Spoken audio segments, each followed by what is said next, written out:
मित्रांनो, लग्नानंतर होईलच प्रेम या मालिकेच्या आजच्या भागामध्ये नंदिनी आणि जीवा हे दोघेही गाडीतून हॉस्पिटलमध्ये चाललेले असतात. तेवढ्यातच मानिनीचा फोन येतो. मग नंदिनी फोनवर बोलू लागते की हो आई, तुम्ही तुमच्या सवडीने हॉस्पिटलमध्ये या, मी तसं आईबाबांना सुद्धा कळवते, असं म्हणून ती फोन ठेवते. तर जीवा तिच्याकडे पाहत राहतो. आता फोन ठेवल्यानंतर नंदिनी जीवाला सांगू लागते की आई म्हणत होत्या की हॉस्पिटलमध्ये आई ह्या जरा सवडीनेच येणार आहेत म्हणून, पण बाबांचं सोल्युशन जरा प्रॅक्टिकल वाटलं. ते म्हणाले की असं म्हणून नंदिनी सांगत असते.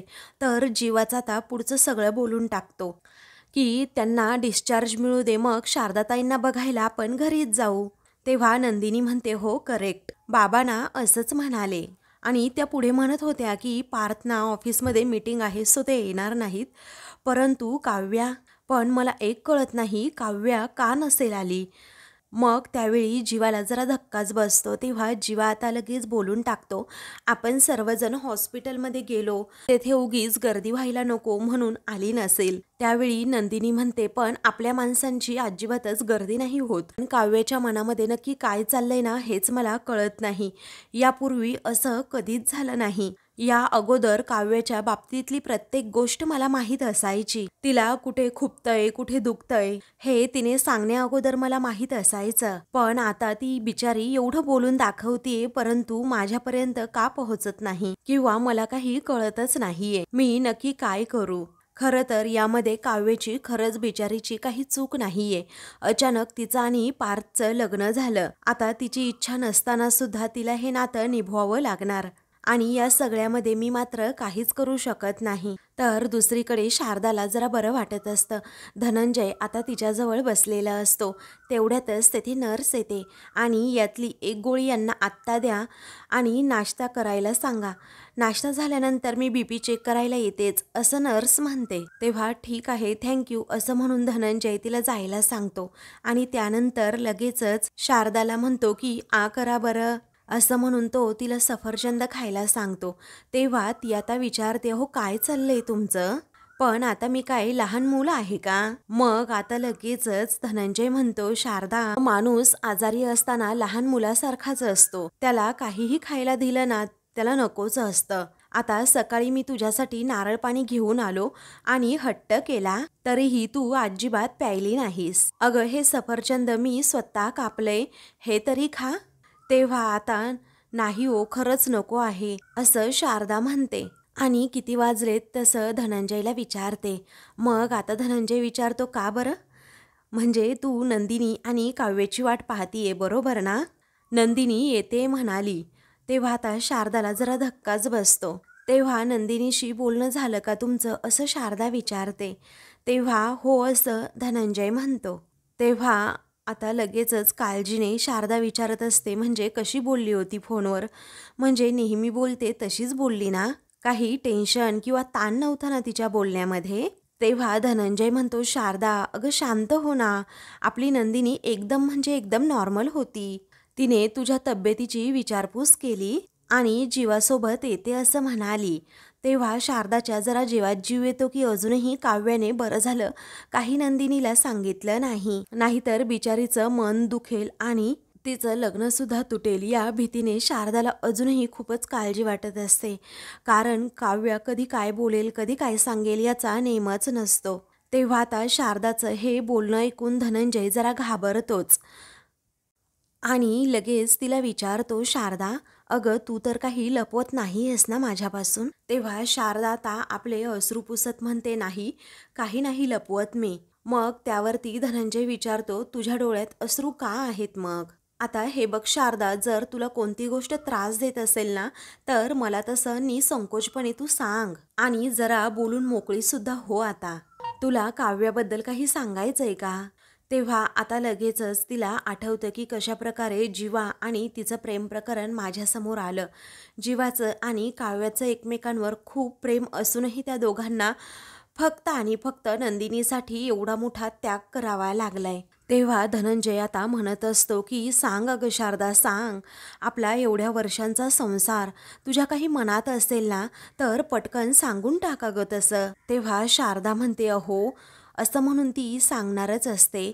त्यावेळी लगेचच आता नर्स तेथे येते आणि म्हणते, सर अहो ब्लड प्रेशर चेक करायचं आहे. तेव्हा आता हो या ना असं धनंजय म्हणतो. तेव्हा नर्स आता लगेच बीपी चेक करत असते. त्यावेळी आता शारदा म्हणू लागते की जीवा आणि काव्यामध्ये जे काही होतं त्यांना सांगायला नको, कारण हा गुंता वाटतो तेवढा ना सोपा नाहीये. त्यावेळी आता नर्स म्हणते की बीपी ठीक आहे, आता नॉर्मल आहे.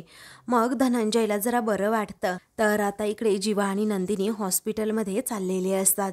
तेव्हा आता एक कपल बाईकवरून आपलं चाललेलं असतं. तेव्हा लगेचच जीवाला त्याची आणि काव्याची आठवण होते की आम्ही दोघेही असंच रस्त्यावरून बाईकवरून फिरायचो आणि मग मी तिला विचारलं होतं की तुझं माझ्यावर नक्की प्रेम आहे ना. मग काव्य आता त्याला घट्ट मिठी मारत म्हणते, हो जीवा, अरे कदाचित तुझ्यापेक्षा जास्त प्रेम तुझ्यावर आहे म्हणून. या सर्व आठवणी आठवत असताना जीवाला खूप त्रास होऊ लागतो. तो त्या कपलकडे सारखा सारखा पाहत राहतो, कारण त्याला काव्य आणि तो दिसत असतो. मग तो त्याच स्वप्नांमध्ये रंगून जातो. समोरून एक बाईकवाला येत असतो. आता जीवाचं लक्ष नसतं. जीवाची आणि त्या बाईकवाल्याची जोरातच धडक होते. त्या बाईकवाल्याची बाईकच खाली पडते. मग तो आता खूपच चिडतो आणि म्हणतो, कळतं की नाही तुला, उतर खाली अगोदर. तेव्हा जीवासुद्धा त्याच रागाने आता तुझ्या तर म्हणून लगेचच तो गाडीतून खाली उतरतो. तेव्हा रागातच तो त्या माणसाला आता विचारतो, काय रे गाडीवर का मारतोस तू? अरे तोंडावर बोल ना जे बोलायचं ते. तेव्हा लगेचच आता समोरचा माणूस ओरडतो, काय रे तुझ्या गाडीला टच केला तर तुला एवढा त्रास झाला का? आणि माझ्या गाडीला तुझ्या गाडीने ठोकलं त्याचं काय? तेव्हा नंदिनी आता खूपच घाबरते. त्यावरती जीवा म्हणतो, मी मुद्दाम नाही केलं, मागे लक्ष गेलं ना म्हणून झालं आहे, समजलं? तेव्हा तू काय मागे बघून गाडी चालवत होतास की काय, असं रागातच तो माणूस म्हणतो. तेव्हा जीवा म्हणतो, अरे माझी नजर हटली पण तुझं लक्ष नव्हतं का?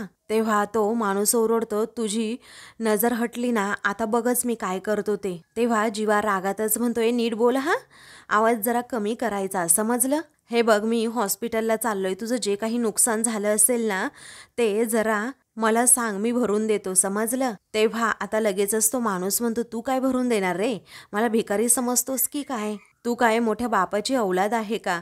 तेव्हा बाबाचं नाव घेतल्यानंतर मात्र जीवाला आता प्रचंड राग येतो आणि तो रागातच त्याच्यावर ओरडून म्हणतो, जरा शिस्तीत बोलायचं हा, एकदम शिस्तीत बोलायचं. तेव्हा तो माणूस आता रागातच जीवाची कॉलर पकडतो आणि म्हणतो, काय करशील काय तू? तेव्हा जीवा पुन्हा एकदा त्याची कॉलर पकडतो. त्या दोघांमध्ये आता भांडणच होऊ लागतात. मग नंदिनी खूपच घाबरते आणि लगेच गाडीतून खाली उतरते. तेव्हा आता नंदिनी गाडीतून खाली उतरून लगेच त्या दोघांची भांडणं सोडवते आणि दादा काय करताय काय तुम्ही असं विचारते. तेव्हा लगेचच नंदिनी आता विचारते, काय हो दादा, तुम्हाला काही लागलं तर नाही ना? तुम्ही ठीक आहात ना? अहो तुम्हाला कुठे लागलं तर नाही ना? धरा पाणी घ्या जरा, कारण ओरडून ओरडून तुमचा घसा कोरडा पडला असेल. तेव्हा तो माणूस लगेचच आता पाणी घेतो. मग त्यावेळी आता जीवाला आश्चर्य वाटतं. तो विचारतो, नंदिनी? मग नंदिनीच आता त्याच्यावर ओरडत म्हणते, गप्प बसा हो तुम्ही, काही कळतं की नाही तुम्हाला? आता जरा शांत बसा, असं म्हणून ती जीवाला सुद्धा पाणी प्यायला देते. मग आता नंदिनी पुन्हा त्या माणसाला म्हणू लागते की मी यांना नेहमी म्हणत असते की भांडणं करून काही होणार नाहीये, पण आता तुम्हीच मला सांगा ना काका, भांडणं करून काही होतं का? तो माणूस म्हणतो, नाही भांडणं करून काहीच होणार नाही. नंदिनी म्हणते, नाही ना, मग आपण असं भांडणं करणार, पोलीस येणार, तुम्हाला आणि आम्हाला उगीच 15 वेळा पोलीस स्टेशनमध्ये चक्रा माराव्या लागणार, उगीच कशाला, ते बरं दिसतं का सांगा बरं? तेव्हा तो माणूस आता नाही असं म्हणतो. तेव्हा जीवा आता एकदम धक्क्यानेच नंदिनीकडे पाहतो. त्यावेळी नंदिनी आता हसतच म्हणते, आम्ही मान्य करतो हा, आमची चूकच झाली जरा, तुमच्या गाडीचं जे काही नुकसान झालंय ना दादा, त्याची नुकसान भरपाई सुद्धा आम्हीच देऊ. तेव्हा नंदिनी लगेचच आता पर्समधून पैसे काढत त्याला देत असते. तेव्हा तो नको असं म्हणतो. मग नंदिनी म्हणते, नाही नाही, तुम्ही आता नाहीच म्हणू शकत नाही दादा, घ्यावेच लागतील तुम्हाला हे पैसे. तेव्हा तो म्हणतो, खरंच नको आहेत. मग नंदिनी म्हणते, असं कसं दादा, तुम्ही एवढी प्रेमाने गाडी घेतली आहे, आम्ही त्याची नाही किंमत करू शकत, पण तुमची नुकसान भरपाई तर देऊच शकतो ना? तेव्हा तो म्हणतो की नको ताई, खरंच नको. मग नंदिनी म्हणते, बहीण मानलं की नाही मला, मग बहिणीची ही ओवाळणी म्हणून घ्या. तेव्हा आता जीवा त्या दोघांकडे पाहतच राहतो. मग कसाबसा तो माणूस पैसे घ्यायला तयार होतो आणि मग म्हणतो, ताई तुम्ही म्हणताय ना म्हणून मी हे पैसे घ्यायला तयार झालो. आणि जरा दाजींना समजावा, नीट गाडी चालवायला सांगा त्यांना. तेव्हा जीवा पुन्हा भडकतो आणि त्याला काहीतरी बोलणार असतो. नंदिनी हात आडवा करते आणि म्हणते, हो हो मी समजावते की त्यांना, तुम्ही या आणि सावकाश जा हा. मग त्यानंतर नंदिनी आता म्हणते, आणि भाऊबीजेला घरीच या हा जेवायला. तेव्हा तो हसतच हो असं म्हणतो. त्यानंतर तो माणूस आता लगेचच तेथून निघून जातो. तेव्हा जीवालाच आता वाईट वाटतं. मग आता लगेचच तो नंदिनीला सॉरी म्हणतो आणि मगाशी माझंच लक्ष नव्हतं, परंतु नेक्स्ट टाइम मी नक्कीच काळजी घेईल. मग आता नंदिनी म्हणते, प्रत्येक वेळी रागाला रागानेच उत्तर दिलं पाहिजे असं काही नसतं जीवा. अहो मला माहिती आहे तुम्हालाही या सगळ्याचा खूप त्रास होतोय, अगदी काव्यासारखाच सेम तुम्हाला त्रास होतोय आणि म्हणूनच हा ॲक्सिडेंट झाला आहे. तेव्हा जीवा आता विषय टाळत म्हणतो की आपण निघूयात, हॉस्पिटलला जायला उशीर होतोय. असं म्हणून तो गाडीत बसतो तर नंदिनी सुद्धा गाडीत बसते. मग ते दोघेही आता हॉस्पिटलमध्ये लगेचच जायला निघतात. दुसरीकडे धनंजय अजूनही शारदाला विचारत असतो की अगं शारदा, तू नक्की काय सांगणार होतीस, बोल की. तेव्हा ती म्हणते, अहो कुठे काय, काहीच नव्हती सांगत. मग धनंजय विचारतो, अगं मी नाही का म्हणालो तुला तुझ्या मनातलं सांग म्हणून. अगं तू मला सांगणार होतीस, तेवढ्यातच नर्स आल्या. तेवढ्यातच नंदिनी आता तेथे येते. मग आता नंदिनी, अगं बाळा कशी आहेस असं लगेच शारदा विचारते. नंदिनी लगेच तिच्या आईजवळ येते.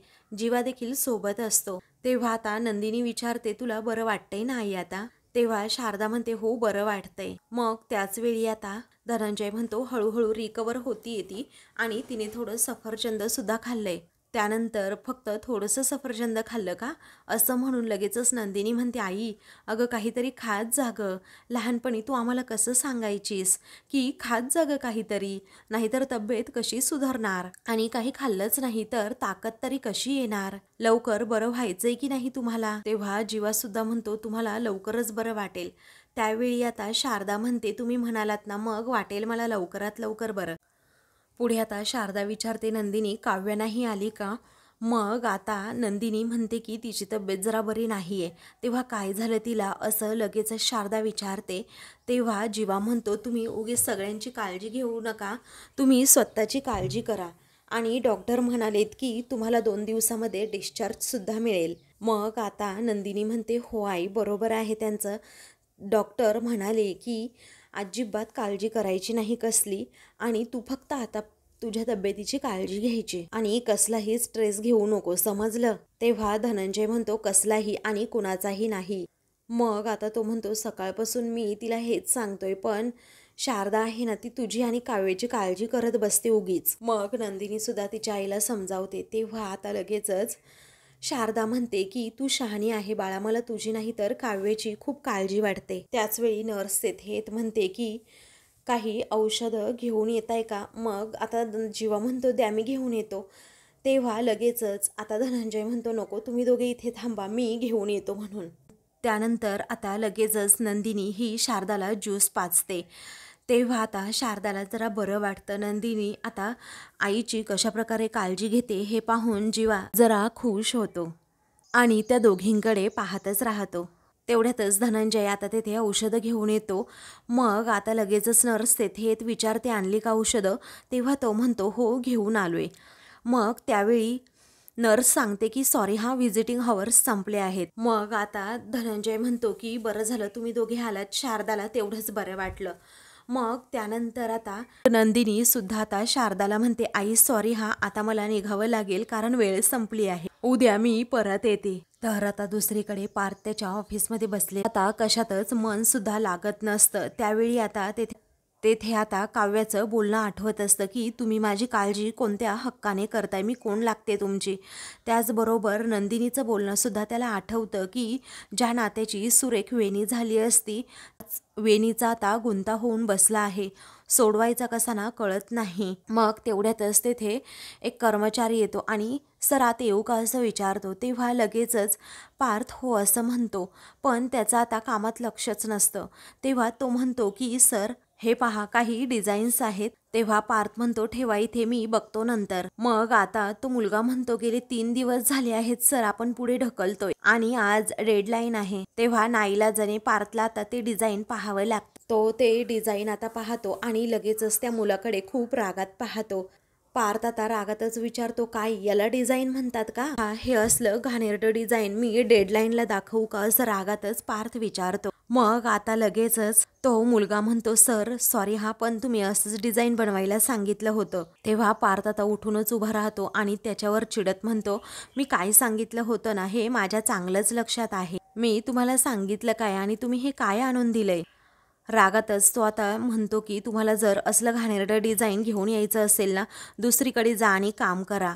माझ्या इथे काम करण्याची तुम्हाला काहीही गरज नाहीये. तुमची इच्छा नाहीये का इथे काम करण्याची? आणि नाही, मी तुम्हाला जबरदस्ती अजिबातच केलेली नाहीये आणि तसंही मी कुणालाच जबरदस्ती करत नाही. हे घ्या आणि गेट लॉस्ट असं म्हणून लगेचच आता पार्थ फाईल फेकून देतो आणि त्याला तेथून जायला सांगतो. तर ती फाईल आता युगच्या जवळ तेथे पायाजवळ जाऊन पडते. तेव्हा युग हा शांतपणे आता ती फाईल उचलतो आणि त्या मुलाच्या हातात देतो. मग आता तू इथे कशाला आला आहेस असं लगेचच पार्थ विचारतो. तेव्हा युग म्हणतो की मी यायचं नाही का मग इथे? पार्थ विचारतो, किती पैसे हवेत सांग. मग आता फक्त पैशांसाठीच येतो का मी इथे असं युग विचारतो. मला तुझ्याबरोबर थोडं बोलायचं होतं. जर तुला आवडत नसेल तर मी जातो. मग आता लगेचच पार्थ त्याच्या खांद्यावर हात ठेवतो आणि त्याला अडवतो आणि आय एम सॉरी, मी जरा डिस्टर्ब असल्याचं म्हणतो. युग म्हणतो, दादा मला ते दिसते आणि म्हणूनच मी इथे आलोय ना तुझ्याकडे, कारण लग्न झाल्यापासून घरात खूपच काही घडलंय आणि त्यावरती मला तुझ्याशी काहीच बोलता आलं नाही. तेव्हा पार्थ म्हणतो की काही बोलायची गरज पण नाही, कारण जी लोक आहेत ना ती बोलतायत. तेव्हा युग म्हणतो, दादा अरे मी नॉर्मलीच बोलायला आलोय तुझ्याशी, तू काय एवढा रागराग करतो? आणि हे बघ हा, तुला आणि जीवा दादाला वाटत असेल मला काही कळत नाही किंवा मी लहान आहे, पण तुमच्या मनामध्ये नक्की काय सुरू आहे ना हे मला कळतं दादा. तेव्हा तू याकडे लक्ष देऊ नको, पार्थ म्हणतो. मग आता लगेचच युग म्हणतो की दादा हे बघ, मला इग्नोर करू नकोस. आपल्या घरात 4 वेगवेगळ्या स्वभावाची माणसं आहे आणि मग त्यामुळे गुंता वाढत जातो. आता काव्याचंच बघ ना तू, ती फटकळ स्वभावाची आहे जरा, म्हणजे तिच्या मनात जे येतं ना ती पटकन बोलून टाकते आणि जीवादादा कमी बोलतो, पण जेवढं बोलतो ना तेवढं हर्ट होण्यासारखंच असतं. आता राहिला विषय तुझा आणि नंदिनी वहिनीचा, कारण नंदिनी वहिनीने तर लग्नच ॲक्सेप्ट केलंय त्यामुळे ती शांत आहे, पण दादा या सगळ्यामध्ये तू शांत नाहीये. अरे मला कळते की तुझ्या मनामध्ये खूपच दुःख आहे आणि तू काय सहन करतो ना ते सुद्धा समजतंय मला. तर आता दुसरीकडे शारदा हॉस्पिटलमध्ये असते. काव्या लगेचच तिला फोन करते. शारदा कॉल रिसीव करते आणि विचारते, काव्या बाळा तू कशी आहेस? तेव्हा ती म्हणते, जाऊ दे ताई माझं, पण तू कशी आहेस ना हे सांग. मग आता असं म्हणून ती खूप रडू लागते. तेव्हा बाळा तू का नाही आली हॉस्पिटलमध्ये असं शारदा विचारते.